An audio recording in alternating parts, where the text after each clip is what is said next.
Ama naming mahabagin, nagpapasalamat kami sa pagtipon mo sa amin sa iyong salita ngayong umaga. Inaamin namin sa harap mo na ang lahat ng kapangyarihang gumawa ng mabuti ay nagmumula lamang sa iyo. At Ama, dalangin namin na naway maalala mo kami at pagpalain mo kami upang kami ay mapalakas lang iyong salita. Kaya't anuman ang ating gawin, maaari tayong maging kalugod-lugod sa inyong paningin, lalo na habang sinusuri natin ang ika-6 na utos. Ama, buksan mo po ang mga mata ng aming mga puso upang maunawaan namin ang utos na ito sa paraang nais mong maunawaan at maisagawa namin. Inialay namin ang oras na ito sa iyo sa pangalan ni Jesus, nagdarasal tayo. Amen. Kaya maligayang pagdating sa serye ng 10 utos. Pinag-aaralan natin ang ika-6 na utos, huwag kang papatay. Nung huling beses na napag-usapan natin na maaari nating tunay na sundin ang utos na ito, hindi ka dapat pumatay kapag naunawaan na natin ang kahulugan at halaga ng buhay. Tama ba? Kaya noong nakaraang linggo, nakita natin kung gaano pinahahalagahan ng Diyos ang ating buhay at kung paano niya itinuturing na mas mahalaga ang ating buhay kaysa sa anumang bagay sa buong mundo. At kung paano ang ika-6 na utos na ito, huwag kang papatay, ay nagkikintal sa atin ng dignidad at tunay na halaga ang bigat ng buhay. Kaya ngayon ay magpapatuloy tayo. Susuriin natin ang mga partikular na batas na hango sa pangunahing batas na ito, huwag kang papatay, ang ika-6 na utos. At kaya tinatawag natin ang mga partikular na batas na ito. Kaya naman, ang mga partikular na batas na ito ay tunay na nagpapatotoo sa maingat na pangangalaga ng Diyos sa mga tao. Dahil sinasabi sa atin ng batas na ito kung gaano isinasaalang-alang ng Diyos ang bawat posibleng sitwasyon at pangyayari upang matiyak niya na masusunod natin ang batas. Kaya makikita natin yan. Okay, ano nga ba ang mga partikular na batas? Kapansin-pansin na mas maraming espesipikong batas ang hango sa ika-6 na utos kaysa sa iba pang mga utos. Okay, ang kabuuang 96 na talata na nakatuon sa mga partikular na batas para sa ika-6 na utos. Hindi tulad ng ibang mga batas, ang utos na ito ay direktang nauugnay sa buhay. Kaya naman nakikita natin na napakahalaga nito. At makikita rin natin kung paano nagtatag ang Diyos ng maraming maawaing batas upang maiwasan ang pag-usbong kahit ng ugat ng pagpatay. Kaya't ating suriin ang mga partikular na batas. Kaya narito ang ilan sa mga listahan ng mga partikular na batas. At pagkatapos ay maaari mo ring tingnan ang mga talata sa Biblia sa tabi nito para sa iyong sanggunian. Halimbawa,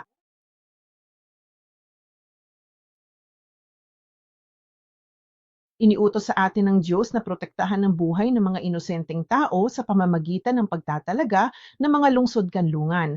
Kaya kung sakaling makapatay ka ng hindi sinasadya upang protektahan maging ang buhay ng taong iyon, nagtalaga ang Diyos ng mga lungsod-kanlungan. At ito ay napapailalim sa ika-6 na utos, huwag kang papatay.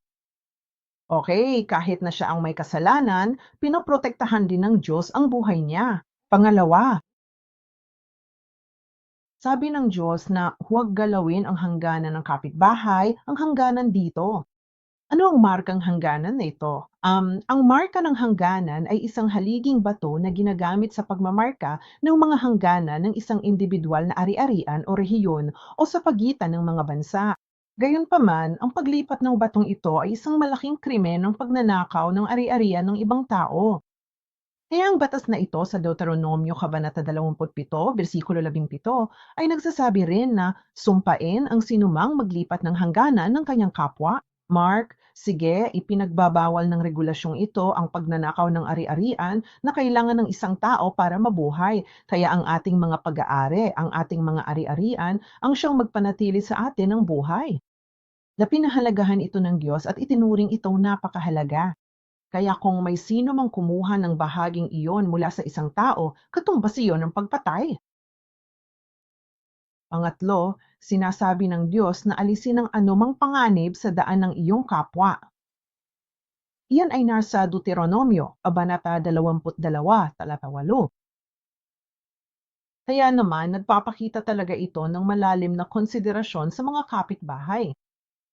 Okay, utos ng Diyos, kapag nagpapatayo tayo ng bagong bahay, kailangan nating maging maalalahanin sa ating mga kapitbahay.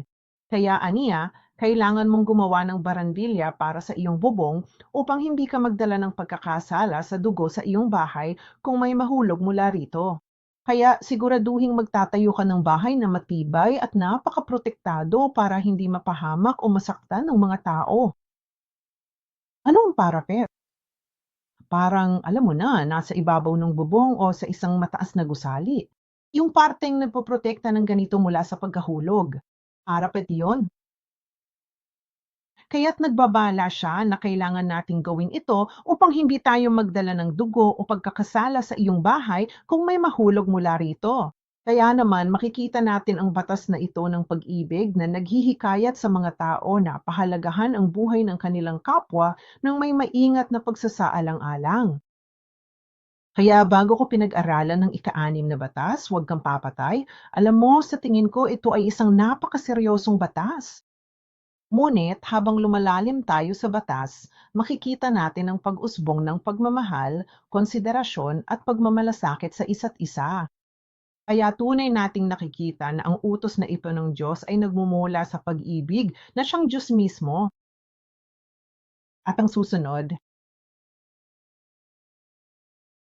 ito ang bahaging gusto kong palawigin pa, sabi niya.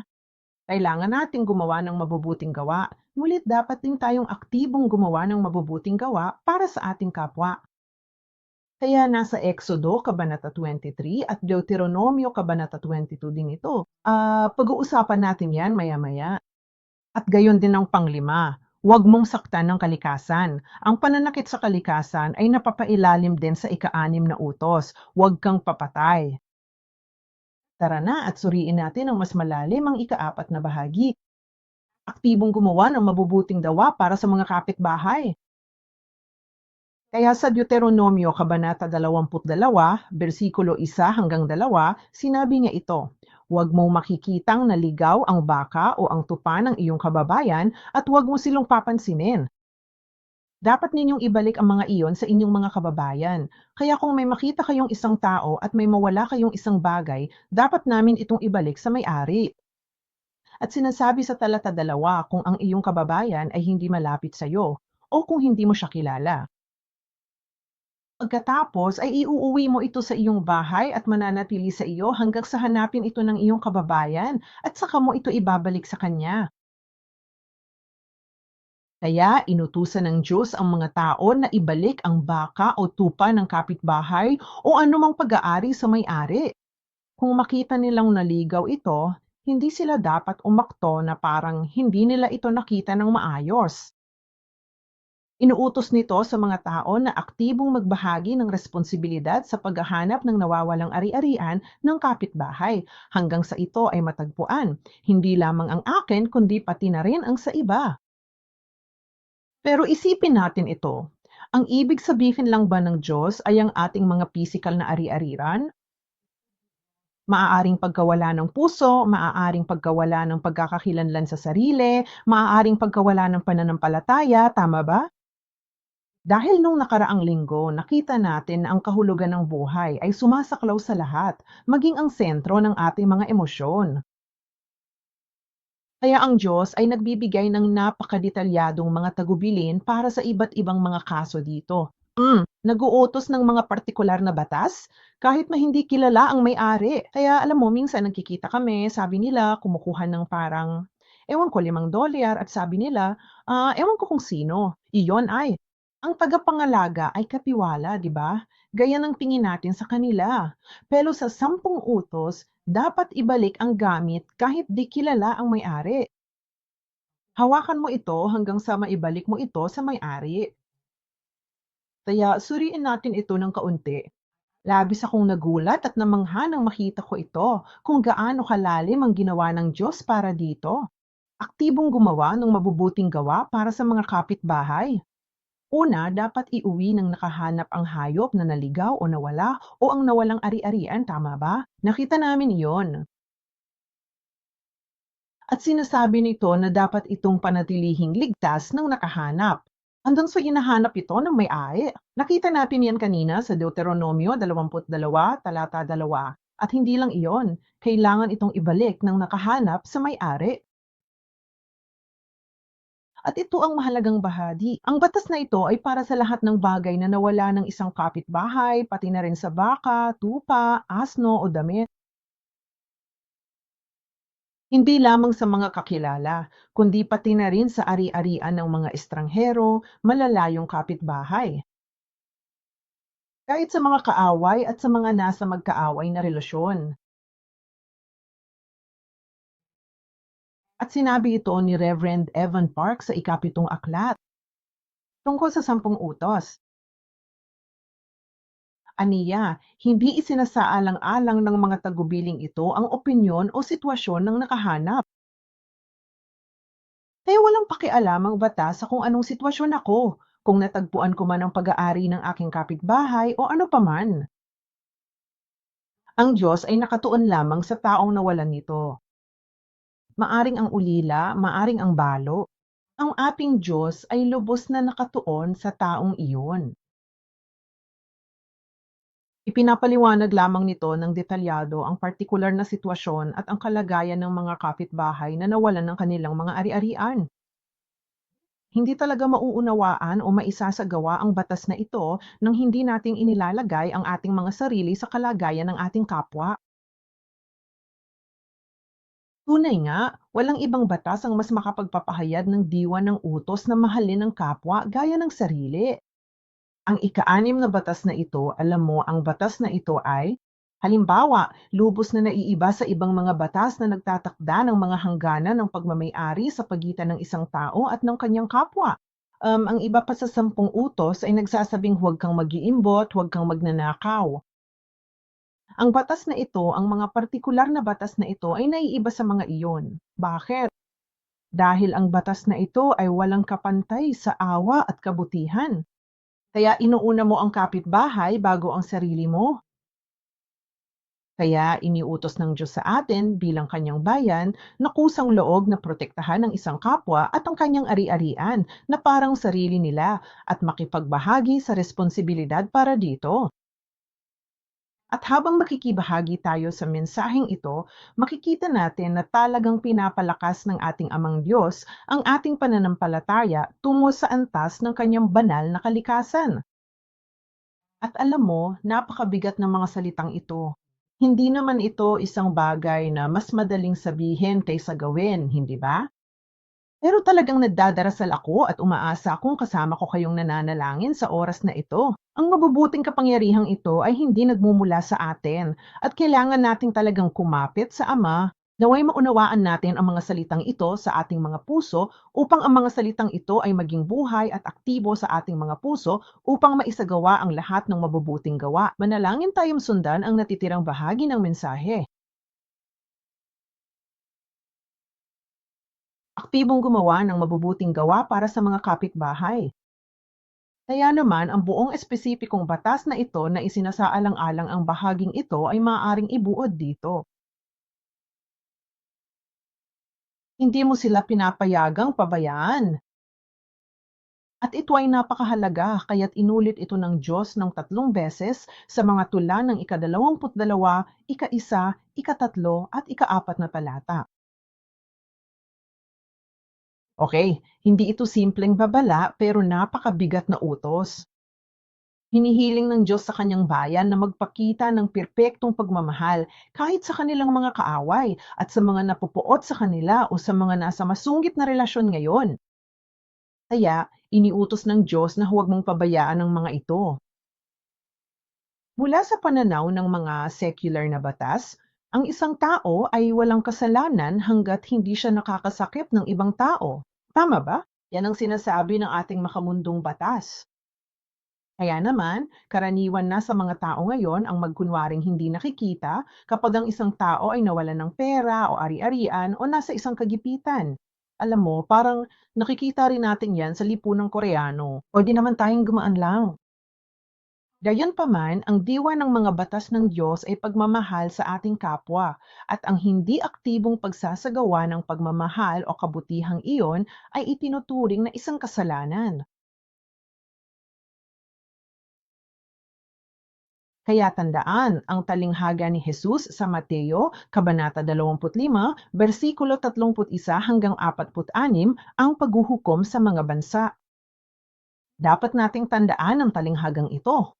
Kasi yung mga taong nasa kaliwang bahagi, yung mga kambing dito, sila ay ipinadala sa walang hanggang apoy, at ang mga taong nasa kanang bahagi ay pinagpala na magmana ng kaharian ng langit. Inihanda na para sa kanila bago pa man itatag ang mundo, tama ba? Pero alam mo, itong grupo sa kaliwa, ipinadala sila sa walang hanggang apoy. Dahil hindi nila isinagawa ang kabutihang dapat sana'y ginawa nila sa pinakamaliit sa kanila, sa pinakamaliit na tao, at iyon ay nasa sa ating lipunan ngayon, maraming tao ang nahaharap sa mga paghihirap sa lahat ng dako. Ang ating mundo ay puno ng kawalan ng batas at ang pag-ibig ay lumalamig, gaya ng sinasabi sa Mateo Kabanata 24, versikulo 12. At hindi lang ito tungkol sa, alam mo na, paggugol ng natitirang bahagi ng iyong buhay sa gawaing kawanggawa. Ang aming simbahan, ang aming ministeryo ay napaka natatangi at espesyal. Pinapagana ito ng buhay na Diyos amang Diyos upang pakainin ang mga tao ng pagkaing espiritual. Dahil ngayon ang spiritual na panahon ng taggutom. At maraming tao ang nauuhaw at nagugutom para sa tunay na salita, ang malalim na salita ng Diyos. Ang buhay at aktibong salita ng Diyos. At naniniwala ako na tungkulin natin ang gumising at pakainin ang maraming bansa at tao at mga wika, tama ba? Kung ating pababayaan ang mga problema o kawalan ng ating kapwa o hindi natin maipakita ang ating pagmamahal sa kanila, sinasabi ng Diyos na ito ay hahatulan ng may katuwiran dahil ito rin ay isang pagpatay. Kaya sa awit 146, talata 7, basahin natin ito ng sama-sama. Ito'y nagpapakita ng kalikasan ng ating Diyos. At sa palagay ko ay nagpapatotoo ito sa ministeryo ng ating Amang Diyos na ginagawa niya ngayon ng walang pigil hanggang sa araw na ito. At sa makatuwid, ito rin ay ating ministeryo. Awit 146, talata 7, sama-sama nating basahin. Sinong naglalapat ng katarungan para sa mga inaapi? Sinong nagbibigay ng pagkain sa mga nagugutom? Pinalaya yan ng Panginoon ang mga bilanggo. At mahal naming Shalo at sa aming mga minamahal na kapatid sa buong mundo, dalangin ko iyon. Habang pinag-aaralan natin ang 10 utos, ang kanyang mga salita ay kanyang mga pangako at inihahanda tayo upang gawin ang lahat ng mabubuting gawa. Amen. Sige, dumako na tayo sa ang susunod, ang panglima. Sige, huwag mong sirain ang kalikasan. Medyo interesante ang bahaging iyon, huwag mong saktan ang kalikasan. Kaya, sa ilalim ng mga partikular na batas para sa ika-6 na utos, huwag kang papatay, kasama sa Diyos ang mga partikular na batas, huwag mong saktan ang kalikasan. At tingnan muna natin ito, Deuteronomio, Kabanata 20, versikulo 11 hanggang 20. Ito ay tungkol sa panahon ng bigmaan. At pakitandaang mabuti ang iniuutos ng Diyos tungkol sa mga puno. Kapag kinubkob mo ang isang lungsod ng mahabang panahon upang makipagdigma laban dito upang sakupin, huwag mong sisirain ang mga punong kahoy nito sa pamamagitan ng pag-uukit ng palako laban sa mga iyon, sapagkat makakakain ka mula sa mga iyon, at huwag mong puputulin ang mga iyon sapagkat iyon ay punong kahoy ng maglagay ng tao para makukob mo ito, tama ba? Ang puno ay hindi tao, kaya hindi natin maaaring kubkubin ang puno. Kaya base dito, una makikita natin, kasama sa pagpatay, hindi lamang ang pag-aalaga sa buhay ng tao. Ibig kong sabihin, ang pagpapatay ay hindi lamang kinabibilangan ng pagkitil ng buhay ng tao, kundi pati na rin ang pagkasira ng kalikasan. Ang pagsira sa kalikasan ay maituturing na dituwirang pagpatay. Bakit? Dahil lumilikha ito ng isang hindi kanais-nais na kapaligiran para sa mga tao. Kita mo, hanggang dito lang ang iniisip ng Diyos para sa atin. Tunay nga, totoo, sabi ng Diyos, na ang buong mundo at sansinukop na ito ay nilikha para sa atin, kahit gaano tayo kaliit. Kay dakila ng pag-ibig ng ating Ama, Diyos, na higit sa lahat. Kaya ang kagubatan ay direktang nauugnay sa buhay ng tao dahil tayong mga tao ay nabubuhay sa mga puno ng prutas. At napakaraming benepisyo ang naibibigay sa atin ng kagubatan, hindi ba? Kaya naman, dahil mahalaga ang mga kagubatan sa kaligtasan ng tao, hindi tayo dapat magmadali sa pagputol. Kaya kahit sa sitwasyon ng bigmaang tulad nito, gaya ng ating mababasa, tiyak na inihuutos ng Diyos sa mga tao na huwag putulin ang kagubatan, lalo na ang mga puno ng prutas nito, kahit pa nagtatago ang kaaway sa kagubatan. Ang mga puno ay hindi dapat putulin ayon sa isang tiyak na pagkalugit, ang lupain. Hindi dapat sirain upang mabihag ang kaaway. At lahat nito ay nagpapakita kung gaano pinahahalagahan ng Diyos ang ating buhay bilang tao. Kaya ito ang pangalawang bahagi, versikulo 20. Sabi niya, tanging ang mga punong alam ninyong hindi namumunga ang inyong sisirain at puputulin upang makapagtayo kayo. Ang pagkubkob ay gagawing lagan sa lungsod na nakikipagdigma sa iyo hanggang sa ito'y bumagsak. Napakametikuloso. Tama ang ating Diyos. Kaya ang ikalawang bahagi ng pag-aaral ngayon ay ang pagkuha ng ika-6 na utos at pagpapalawak nito sa paraang ebangheliko.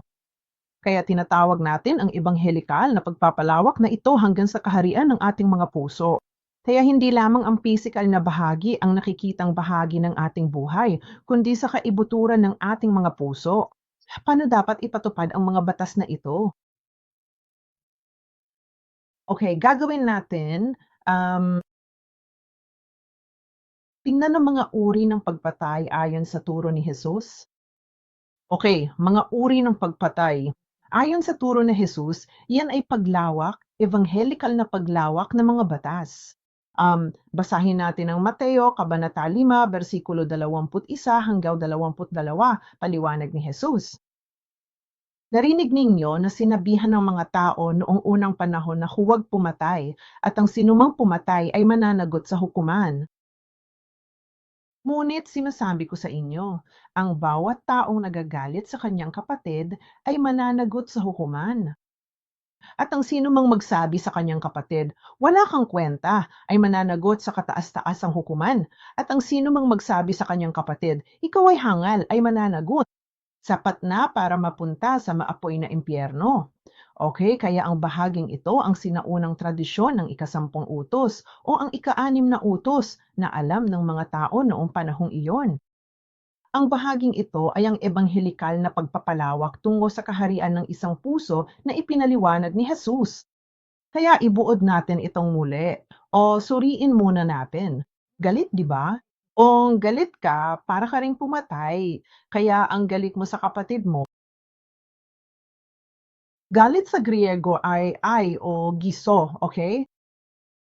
At binibigyang kahulugan nito ang patuloy na poot na may kasamang mali siya at hanggaring manakit. Ang galit na ito ay nangangahulugan din ng pagkamuhi sa iba at pagpaparamdam sa kanila na sila ay naapi.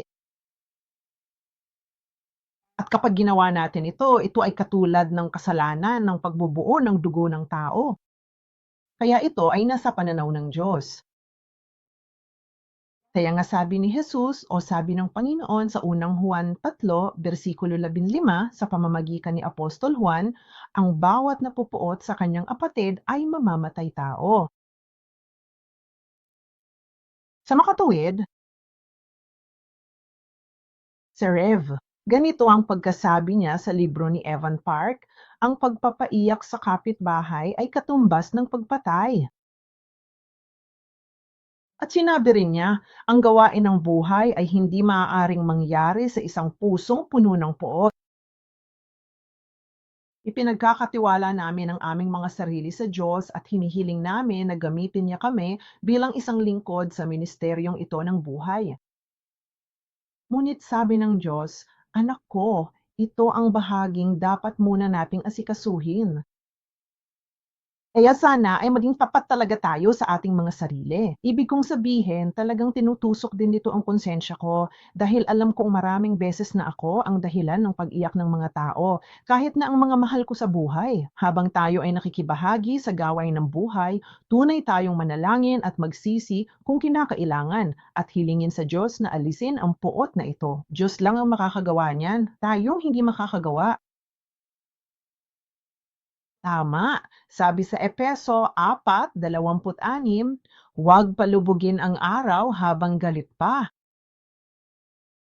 Kung babaguhin mo ito, basahin mo ang nabasa natin mula sa mga turo ni Jesus sa Mateo. Ang paninira sa karakter ng isang tao ay katumbas din ng isang pagpatay. Paano natin sisirain ang pagkatao ng isang tao? Ano? Napakahalaga ng pamamaraan dahil napagtanto ko ang ginagawa natin ito araw-araw. Ang ekspresyong "wala kang silbi" ay raka, na ang ibig sabihin ay tanga ka o tanga. Basahin natin ang Roma 3:13 hanggang 15. Inilalarawan dito ang mga naninira ng pagkatao sa pamamagitan ng pagtawag ng bobo o tanga. Ito ang binibigyang kahulugan ng Biblia. Mga taga-Roma, Kabanata 3:13 hanggang 15. Ang kanilang lalamunan ay parang bukas na libingan. Gamit ang kanilang mga dila, patuloy silang nanlilinglang. Ang kamandag ng mga ahas ay nasa ilalim ng kanilang mga labi.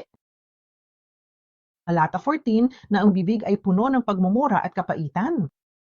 Nakikita mo ba ang mga bahagi ng katawan na lumilitaw dito? Ano natin nagagawa ang pagpatay na ito?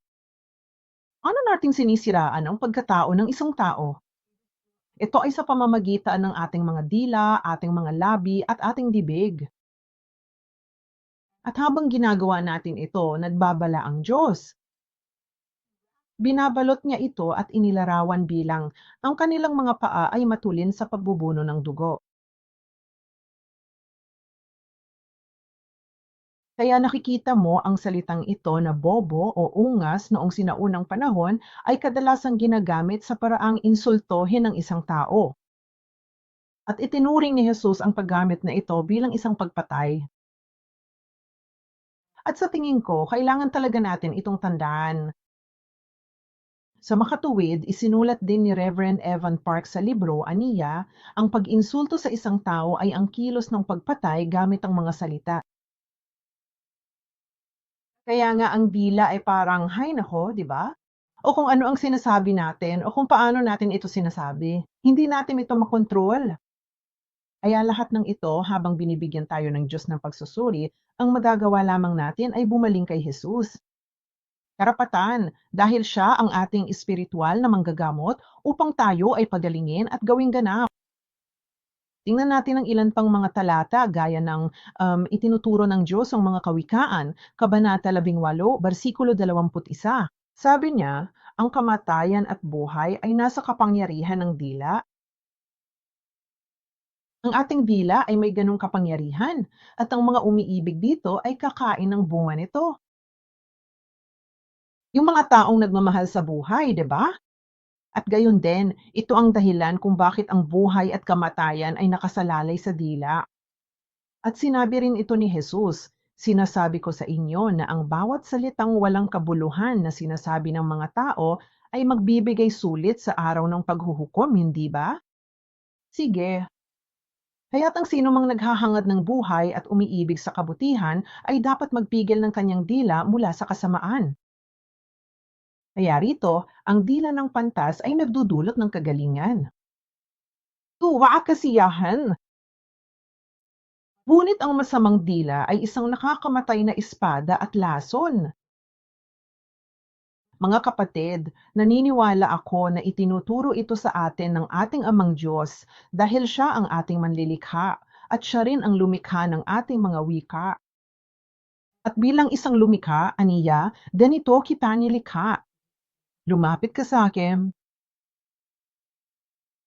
Kapag inamin mo ito, saka mo lang mapagtatanto na nakikibahagi tayo sa mga ganitong uri ng dituwirang pagpatay. Inaanyayahan tayo ng Ama na lumapit sa Kanya at pagagalingin niya tayo.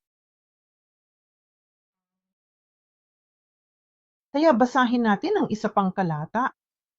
Ang masamang tao ay nahuhuli sa pagsalangsang ng kanyang mga labi, kaya't ang ating mga labi ay naglalagay ng mga silo para sa atin, ngunit ang matuwid ay makakaligtas sa kabagabagan.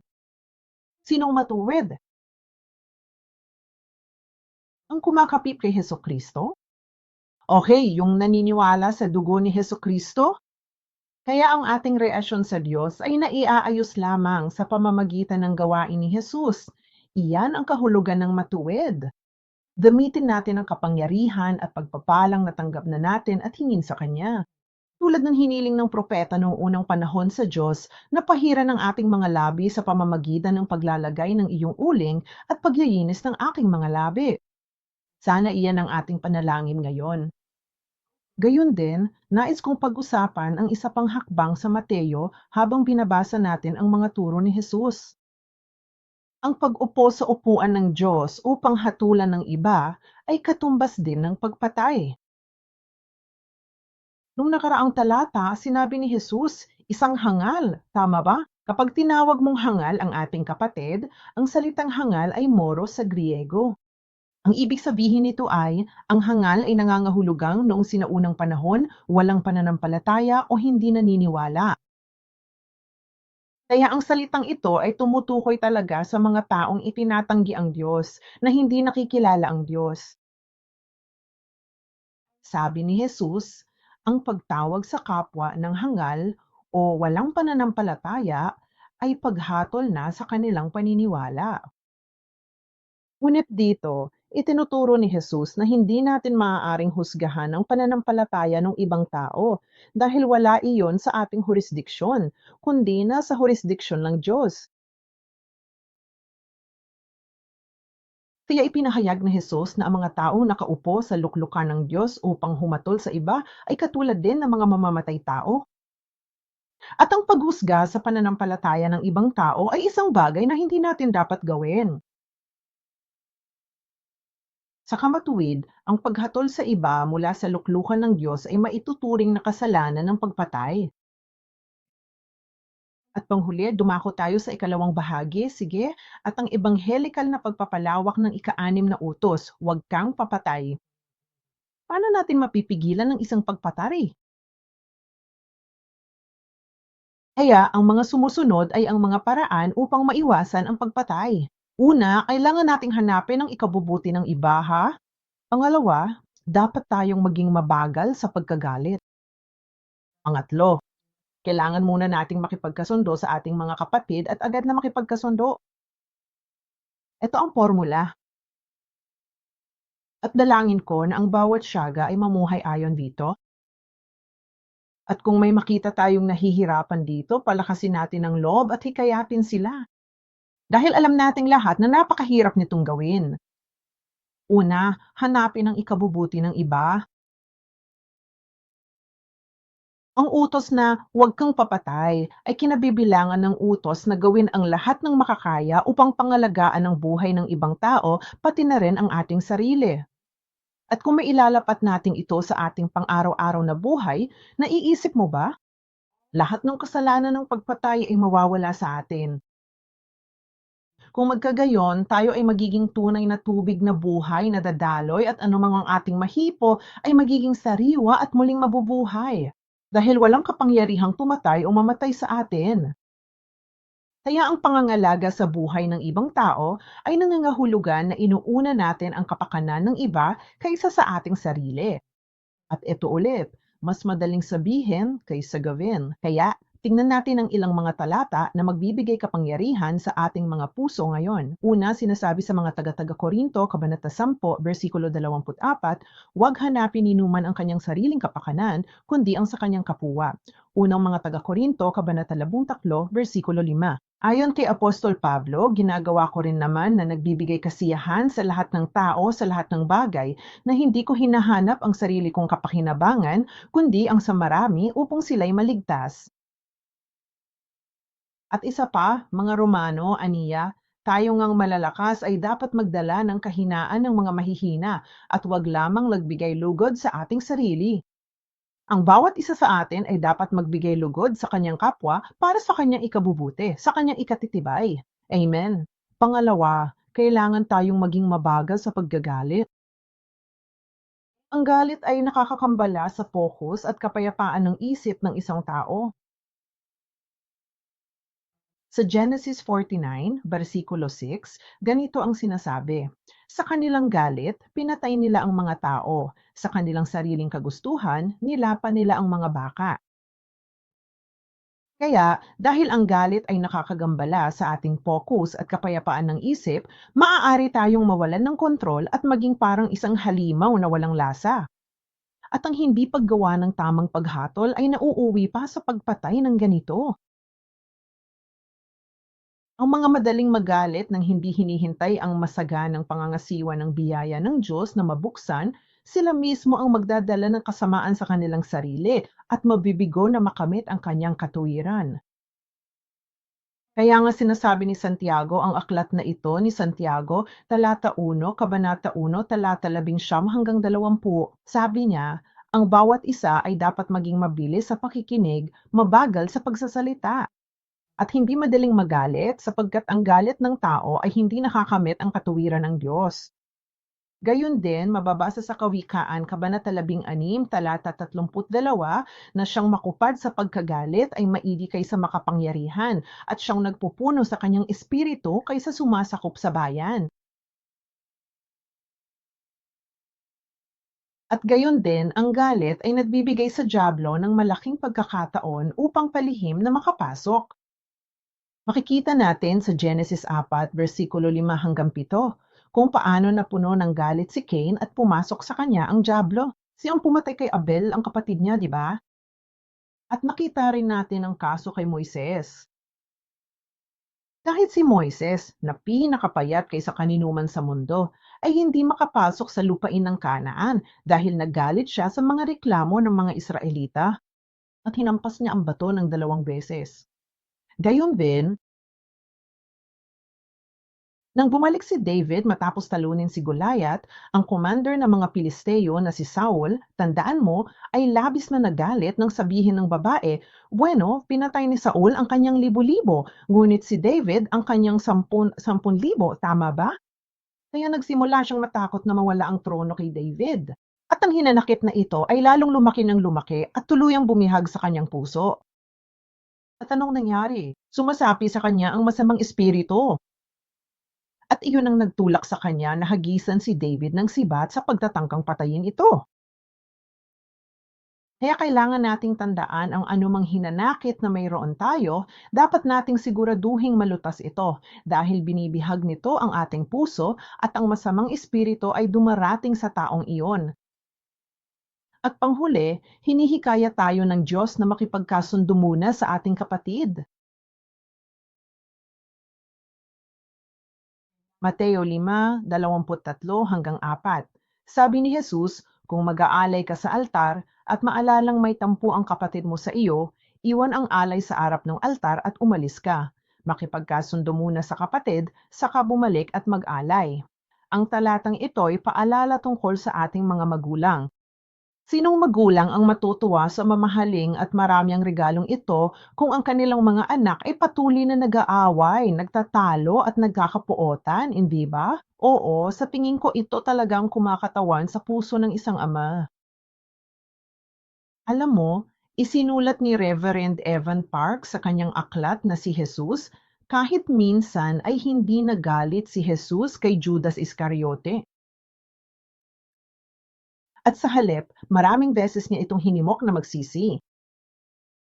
At ang pag-ibig ni Jesus ay tunay ngang mas malalim kaysa sa dagat at mas malawak kaysa sa langit at tunay na hindi maarok ng isipan ng tao. At si Jesus ay patuloy na nanalangin para sa kapatawaran ng mga matunay na pumatay sa kanya upang ipako siya sa krus. At naniniwala ako na tayo, ang mga miyembro ng Salita ng Kapayapaan, natanggap na natin ang napakalaking biyayang ito na masaksihan ng ganitong pagmamahal sa ating buhay, hindi ba?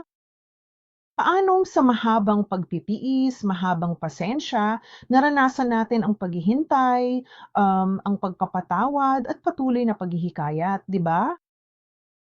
Kaya kapag tayo ay nagagalit o kapag tayo ay nabigo sa isang tao, alalahanin natin ang pagmamahal na ating natanggap. Hindi yun nagagalit sa atin nung tayo ay nagkamali. At siyang laging matiyagang naghintay sa atin sa pamamagitan ng paghihikayat at paghihimok sa atin na magsisi ng walang hanggan. At habang tayo ay napupuno ng pag-alala sa gayong pag-ibig, dalangin ko na tayo rin ay maging tagapamagitan ng gayong pag-ibig at kapayapaan sa pagitan ng Diyos at ng mundong ito. Sige, gaya ng ipinakita ni Jesus para sa atin, sige, kaya ibinigay niya tayo para magawa natin ito, ibinigay niya tayo. Tinawag ng ministeryo ng rekonsilyasyon. Yan ang nakasaad sa ikalawang Korinto, Kabanata 5, versikulo 18, at kung paano niya ipinagkatiwala sa atin ang salita. Anong uri ng salita? Hindi lang ang salita ng kasaysayan ng pagtubos, ang salita ng pagkakasundo. Sa palagay ko, yan ang tunay na kahulugan ng salita ng kasaysayan ng pagtubos. Tama, imposibleng mapigilan ang pagpatay sa pamamagitan lamang ng pagsisikap ng tao. Talagang kailangan natin ang tulong ng biyaya ng Diyos. At umaasa ako na ang anino ay makapagsasama-sama ng ating mga panalangin, lakas at hihingi ng tulong sa amang Diyos. Dahil lubos nating kailangan ang kanyang biyaya. Basahin natin ang ating huling talata, tapusin ito. Ngayon, ang lahat ng mga bagay na ito ay mula sa Diyos na siyang nagpakipagkasundo sa atin sa kanyang sarili sa pamamagitan ni Kristo at nagbigay sa atin ang ministeryo ng pakikipagkasundo. Yun ay ang Diyos ay nasa kay Kristo na pinakipagkasundo ang sanlibutan sa kanyang sarili na hindi ibinibilang laban sa kanila ang kanilang mga pagsalangsang. Kaya't ipinagkatiwala niya sa atin ang salita ng pagkakasundo. Hindi niya ibinilang laban sa kanila ang mga paglabag ng mundo. Huwag nating ibilang laban sa kanila ang mga paglabag, ang mga kahinaan o mga pagkakabigo o mga kapintasan o mga pagkakamali ng iba. Alalahanin natin ang pagmamahal na ating natanggap at tandaan na mayroong tayong ministeryo ng pakikipagkasundo, ang ministeryo ng tunay na kasaysayan ng pagtubos. Amen. Manalangin tayo.